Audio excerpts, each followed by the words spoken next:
We are in Algebra 2, Lesson 1-5, Absolute Value Equations. Today's date is the 30th of August, 2023.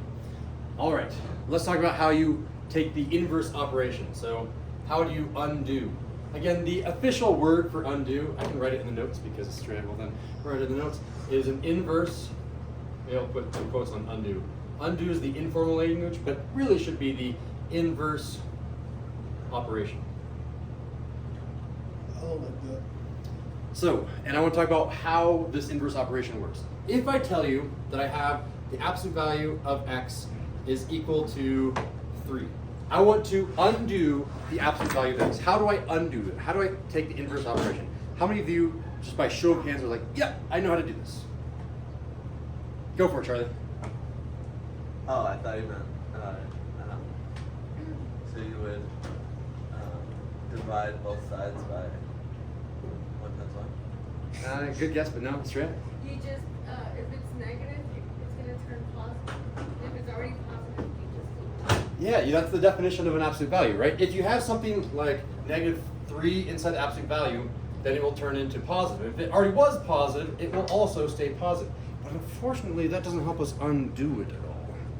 How can we undo things? Do you guys know the definition of absolute value? Most people think, oh, you just make whatever the inside is positive. The actual definition of absolute value is the distance from 0. That definition will come and change in this class in Algebra 2 when we talk about complex or lateral or shadow numbers. They have a bunch of different definitions. So our distance from 0, we have a number line right now. So I have a number line, there's 0. How far is 3 away from 0? 1, 2, 3. Well, 3 is a distance of 3 away from 0. And that's like, duh, Mr. Sindel. I'll just give you a heads up. You don't need to take notes on this, Australia. That eventually, we're going to talk about the x and y coordinate plane. And I'm going to be picking a random point right here. And I'm going to ask, what's the absolute value of that point? Well, then the distance is now a diagonal. You go off the number line into the shadow realm. So just be wary. That's why I'm using this definition of distance from 0, because it will lead into things later in Algebra 2. So, how do I undo distance? Well, you have two different possibilities, because one possibility for x was -3, one possibility was +3. So we need to account for those two possibilities. So every time that you have an absolute value, the way you undo it is you split it into two possibilities. You say, okay, the first possibility is x was -3. The other possibility is x was +3. You need to take a bow. You're done. That's how you undo it. You split it in half.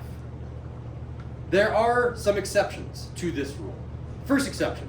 What happens? We'll talk about exceptions right now. Exceptions. I'm going to classify them as type 1 and type 2. Type 1 exceptions are the hardest to remember when I was in Algebra 2. I still remember missing this, and I sometimes still do as a teacher. What if I say the absolute value of x is equal to -1? How do you undo this? You can't. This always has to be positive. So this is me trying to trick you, and the answer is no solutions. What's another thing that I can trick you with? I can trick you like this. I can say the absolute value of x is equal to 0. So let's go ahead and separate this into two equations, right? In the first one we get x is equal to -0, and the second equation we get x is equal to +0, which are the same things, so you kind of just ignore that and x is just equal to 0. So this is one case where it doesn't split in half, and this is a case in absolute value of anything. I could have put 2x plus pi on the inside. If it has an absolute value and that's it, then it's impossible to be negative, and the answer jumps straight to no solutions. We understand the two exceptions? Exceptions. Good. Let's give an example. Example number 1. Let's go ahead and say 3x plus 1 inside the absolute value symbol has to be equal to, there's not really a nice way to do this, I'm just going to say 5. All right. The very first thing that you have to do is get rid of the parentheses because of our Aunt Sally that we have to please excuse, because PEMDAS tells us These absolute value symbols are essentially parentheses. That's how you treat them. So in terms of PEMDAS, please excuse my dear Aunt Sally, which does go in the notes. Parentheses are right here. That's the absolute value as well. Absolute value. You kind of think of it as a parentheses. So we need to undo the parentheses. When you solve things, you solve going down. When you simplify things, you simplify going down, and then you solve by undoing. You can't undo anything in here because it's trapped by the parentheses, so we need to first undo it. And here's how you do it. The first possibility is that this entire quantity was actually negative. 3x plus 1 could have been a negative 5. The other possibility is 3x plus 1 could have been a positive 5. If 3x plus 1 was a negative 5, it would have converted it to a positive 5. If 3x plus 1 was a positive 5, it would have stayed a positive 5. That's why we have the two different possibilities. I see that I've lost two of us, but that's okay. Then I solve. Absolute value symbols are gone. I solve two different equations. I get two different answers. All right, let's just go rapid fire, and I'm gonna go through the room. Aaron, then Mia, and then Estrella, and then I'm gonna go back through with David, try to get as many people to participate. Aaron, first step. -1. -1, -1. Our new equation, Mia. 3x equals -6. 6. And I know Estrella's taking notes. What do you do to both sides, Estrella? Divide by 3. And when, David, when you divide both sides by 3, what do you get for the answer? What'd you say? 2. Careful. Negative divided by positive? -2. Very good. Which is one of the two answers. I know, negatives. They always trick us. Riley, what do we do? Take away 1. Julie, what's our new equation? 3x equals 4. Good. What do we do to both sides, Charlie? Divide by 3. What's our answer? Julie? 1. Careful, x is equal to? 1. Oh, no. Yeah, this one. 4/3, yeah. Those are the two answers. So far, so good. Give me a fist of 5 right now. How well are you following example 1? If I gave you a modified version of example 1 where I changed that to a 2, a -3, and an 8 or something, how well could you do that? Fist of 5. Let me just gauge. 5, 5, 5, 5, 4, 5, 5, 4. Okay, that's pretty good. Let's do one example and then we'll conclude the notes. I'll make this one a little bit harder. I do have one question though. So Oh. do you always have to solve for both? Okay. You do, yeah. And sometimes they're both gross, sometimes they're both nice, sometimes I trick you. So just be wary. Anytime that you isolate the absolute value symbols and you have the absolute values equal to a negative, then the answer is no solutions. I always throw 1 or 2 of those in each homework, and usually I try to do 1 on a quiz. Could we not do classwork? No, we want to do classwork for the same reason that So we if explained the before. x is isolated in the absolute value and it's a negative, then it's no solution? Or could the x be any number isolated? Inside the absolute value symbol, I don't care. But if that's all that there is, absolute value of some garbage in here, and it's equal to this is a negative, that's impossible. Okay. Example number 2. Should I do a good one, a bad one? Let's do a hard one. Let's do 2 times the absolute value of, I'm just making up numbers at this point, I don't need that. Shout out number. 3. 3, x, and I heard a 4 as well. We'll do -4 and the absolute value. We'll also do minus, shout out another number. 7, and that's going to be equal to, and I want to make sure that this works. I don't, 23? 23, I like that, yeah. Did you notice that that would turn into 30 and then 15 and then keep going down from there? Or did you just? No, I just guessed. Oh, that was an excellent number. Good job. All right, here we go. So this is usually the hardest type of problem because there's a lot of steps to do this. So what we're trying to do is we're trying to isolate the absolute value. So we either need to get rid of 2 or the -7, and then we'll split it off into 2 different questions. But your first step, and I will maybe write this as a star underneath example 2, try to isolate the absolute value symbols first.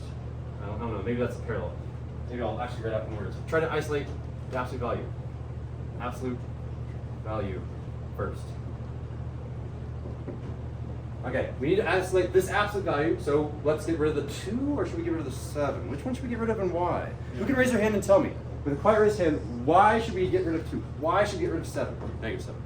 I see a bunch of different hands, Charlie. You have to do it inside the parentheses first. In terms of simplifying, yes. You can't distribute from this? You cannot distribute absolute value symbols, actually. No. They work kind of like parentheses in terms of where they are in order of operations, but unfortunately you cannot distribute. So you can't distribute two. You cannot, no. The 7? Well, You would add 7 You shouted to- out. Can I choose someone that's quietly raising their hand instead? Riley? David? Okay, now you can go, Mia. Okay, sorry. 7, why? Add 7 to both sides. 'cause- Why do you do that one instead of this one? Yeah, Because that's just weird. Because this feels it'll, wrong. It'll be a positive to the other side instead of subtracting. It'll still That's come out to a why. nice number, but that's not a good reason. Can you like 7 to 2 and then add to the other side? Unfortunately, no. Yeah, you can't somehow combine these two. So I'll tell you the answer. You had it right. We are going to add 7 both sides, and here's why. We have a choice. In order to isolate the absolute value, we have to either add 7 or divide by 2. We're trying to go from the bottom to the top to undo PEMDAS. So I'm looking for any addition or subtraction to undo first. When I'm going for the bottom to top, I'm going to add to my notes up here for example 1. This is how we solve, that's a V, we solve by going from the bottom to the top. We simplify going from the top to the bottom. Here, I'll do an arrow. So from the top to the bottom, that is simplify. I'm not asking you to simplify this, I'm asking you to solve, which means we're doing reverse PEMDAS. Any addition or subtraction? Oh look, subtraction that we can undo, which means I'm going to add 7 to both sides. Mia, what is that right side going to be now? It's gonna be 30. So on the right side, I'm going to get 30, and over here I'm going to rewrite all this stuff without that minus 7, which is 2 times the absolute value of 3x minus 4 and absolute value. And then we can get rid of the 2 by doing what with a quiet raised hand? How do we get rid of the 2? I already called on you, Julian, yes. Ah, careful. Right now this says 2 times the absolute value. So the inverse operation would be, Divide. there it is. We divide by, what? 2. We divide by 2. If we divide the left side of the equation by 2, we divide the right side of the equation by 2. You are gone, you are gone. 30 divided by 2, Julian, is 15. 15. Over here, we now have isolated the absolute value. It's absolute value of 3x minus 4, and we are ready to go. Make sure that your absolute value signs are nice and big, because if you do them really small, is that an absolute value or is it a 13? Nice and big, right? Now it's very clear it's an absolute value symbol. Okay, now it's time to undo the absolute value, which means we're going to do 2 different problems. Quiet raised hand, who can tell me one of the 2 different problems on the right? David. You're going to keep the inside exactly the same. So over here, this 3x plus 1 stayed 3x plus 1, stayed 3x plus 1. The inside stays the same, so say it again. Did you say negative 15? Perfect, that is one of them. Can you give me another? Riley. 3x minus 4 equals 15. Equals positive 15. Done. All right, hey, Aaron, solve this one, please. Minus 4. Okay. Or plus 4. Plus 4 both sides. What do we get? You get 3x plus, or minus, equals negative 11. Good, keep going. Divided by 3 plus sides. And x is equal to that thing. Negative Yeah. 11 thirds. Cool. One of the 2 answers, done. They're going to be gross most of the time. I'll try to make them come out nice every now and then, but sometimes they're gross fractions. And you'll notice over here, we did the exact same operations. We first subtracted 1, then we divide by 3. We first subtracted 1, then we divide by 3. That's how all these problems will work. We first subtract or add 4, then we divide by 3. So I'm going to do the same thing. We add 4, and we get 3x is equal to 19, and then we divide by 3. Divide by 3, divide by 3. X is equal to 19 thirds. 19 is not divisible by 3. Here's the check. 19, 1 plus 9 is 10. 10 is not divisible by 3, therefore 19 is also not divisible by 3. Riley's question. So if the fraction can be reduced, should we reduce it? Yes, in this class, always reduce fractions, always reduce your square roots, reduce everything that's possible. Good question. That concludes the notes. So wait, would an example of a reduction be like 6 and 1/3 6 and 1/3. for the 19 over 3? I don't want to turn it into a mixed I'll see it later. fraction. I just improper fractions are fine, but if you have a So, fraction like this, 15 divided by 15 and divided by 15. I mean 5. exactly, you get, You got 3 and 4. yeah, so you do have to reduce fractions like that if you have a fraction. Just be wary. Cool. That concludes the notes. Okay, so our objective today is, can you solve absolute value equations knowing this principal inverse operation? So on FIS of 5, how well can you do example 1 and example 2 type problems? Let's go. We've got 5, 4.5, 4, 4, 4, 5, 4, 4, 5. All right, nice job, guys. Not gonna lie, when I saw that, I thought